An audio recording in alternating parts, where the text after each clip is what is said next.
दोस्तों, ब्रह्मांड की और ब्रह्मांड के रहस्यों की कोई सीमा नहीं है। आए दिन वैज्ञानिक इसमें नई संभावनाएं तलाशते रहते हैं, जिसमें कभी उन्हें सफलता मिलती है तो कभी असफलता, लेकिन वो अपने मकसद को हमेशा पूरा करने की कोशिश में लगे रहते हैं। लेकिन कभी आपने ये सोचा है कि अगर आकाशगंगा पृथ्वी से टकराएगी तो क्या होगा?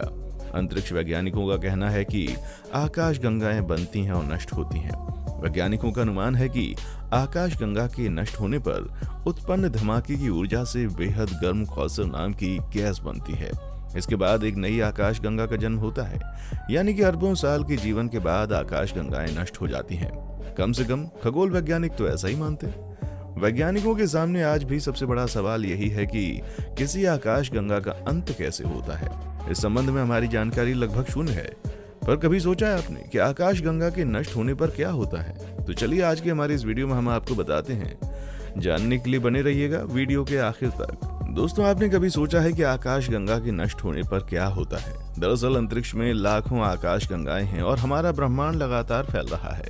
अंतरिक्ष वैज्ञानिकों के अनुसार आकाशगंगाएं भी बनती और नष्ट होती हैं। हम जिस आकाशगंगा में रहते हैं उसे नष्ट होने में अभी कुछ अरब साल का समय है। हमारी आकाशगंगा एक चमकती हुई ग्रह की तरह है, जो अपने सबसे निकटतम पड़ोसी गैलेक्सी एंड्रोमेडा नाम की एक सर्पीली कार आकाशगंगा से टकराकर नष्ट हो जाएगी। ये टक्कर इतनी जबरदस्त होगी कि वैज्ञानिकों का अनुमान है कि इससे उत्पन्न धमाके की ऊर्जा दोनों आकाशगंगाओं के केंद्रों पर ब्लैक बना देगी। इससे लाखों सूरज के धरातल पर चलने वाली गर्म हवाओं जैसी लच्छेदार हवा के तेज गोले उत्पन्न होंगे, जो बेहद गर्म कौसर नाम की गैस का उत्पादन करेंगे। पृथ्वी से कई लाख प्रकाश वर्ष दूर कौसर शुरू में अंतरिक्ष में एक शानदार नीले प्रभामंडल के रूप में दिखाई देगी, जो तारों और ग्रहों की चमक को फीकी कर देगी। तब सूरज, चांद और वायुमंडल जैसे जीवन देने वाले सभी पर्याय खत्म हो जाएंगे और एक नई आकाशगंगा का जन्म होगा। हाल ही में खगोलविद एलिसन किर्कपैट्रिक ने ऐसे 22 तत्वों की खोज करने का दावा किया है जिनसे कौसर का निर्माण होता है।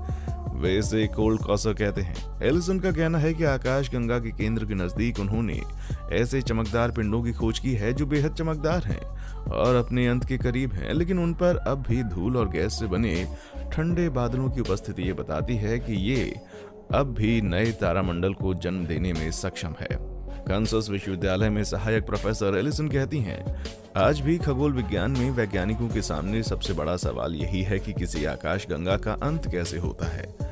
इस संबंध में हमारी जानकारी लगभग शून्य है। हालांकि शुरुआती अध्ययनों से पता चला है कि आकाशगंगाएं भी अपने शुरुआती सितारे रूपी स्वरूप से विशाल आकाशगंगा में बदल जाती है और अंत में अपने नष्ट होने की ओर बढ़ती है। उन्होंने बताया कि इसकी खोज आकाशगंगा में सबसे चमकीली वस्तुओं की खोजबीन के दौरान हुई। वैज्ञानिकों ने पाया कि ब्लैक ग्रह से निकलने वाली एक्स-रे किरणें बिल्कुल वैसी ही उच्च विकिरण वाली थीं जैसी बड़े पैमाने पर कौसर से निकलती हैं। लेकिन एलिसन ने यह भी पाया कि इनसे इंफ्रारेड किरणें भी निकलती हैं, जो आमतौर पर शांत और आकाशगंगाओं की सुठापटक से दूर स्थित तारों या पिंडों में देखने को मिलती है। इंफ्रारेड किरणों का उत्सर्जन का मतलब है इन खगोलीय पिंडों पर बहुत ठंडी धूल का आवरण होना है। ऐसा आमतौर पर देखने को नहीं मिलता। एलिसन का अगला कदम ये पता लगाना है कि कोई आकाशगंगा किस गति से गैस और धूल का उत्सर्जन करती है। इससे ये पता चल सकेगा कि कोल्ड कौसर अवस्था में आकाशगंगाएं कब तक रहती हैं। एलिसन ने बताया कि खगोल विज्ञान में कितनी भी कोशिश कर लें, हम रियल टाइम में किसी भी खगोलीय प्रक्रिया को नहीं देख सकते। इसलिए वैज्ञानिक विभिन्न आकाशगंगाओं की तस्वीरों को जोड़कर निष्कर्ष निकालते हैं।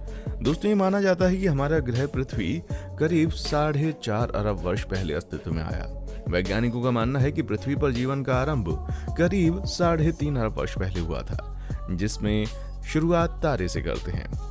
तारे गर्म गैसों के बहुत बड़े पिंड होते हैं और उनसे आग की बहुत बड़ी बड़ी लपटें निकलती रहती हैं। साथ ही ये बहुत ही बड़ी मात्रा में ताप और प्रकाश का विकिरण भी करते हैं, इसलिए उनके पास खुद का ताप और प्रकाश होता है। तारों की दूरी प्रकाश वर्ष में मापी जाती है। एक प्रकाश वर्ष का अर्थ होता है 1 वर्ष में प्रकाश द्वारा तय की जाने वाली दूरी। प्रकाश की गति 3 लाख किलोमीटर पर सेकंड होती है। प्रकाश वर्ष दूरी की इकाई है और इसका मान 94 खरब 60 अरब किलोमीटर या 9.46 मल्टीप्लाई बाय 1012 किलोमीटर के बराबर होता है। तारों के समूह जो अलग अलग प्रकार की आकृति बनाते हैं उसे तारामंडल कहते हैं। लघु सप्तऋषि या अर्सा माइनर इसी प्रकार का एक तारामंडल है। वृहद सप्तऋषि, जिसे अर्सा मेजर भी कहा जाता है, दूसरे तारामंडल में स्थित 7 तारों का समूह है। ये बिग बेयर तारामंडल के एक हिस्से का निर्माण करता है। गर्मी के मौसम में पूर्व रात्रि में से देखा जा सकता है।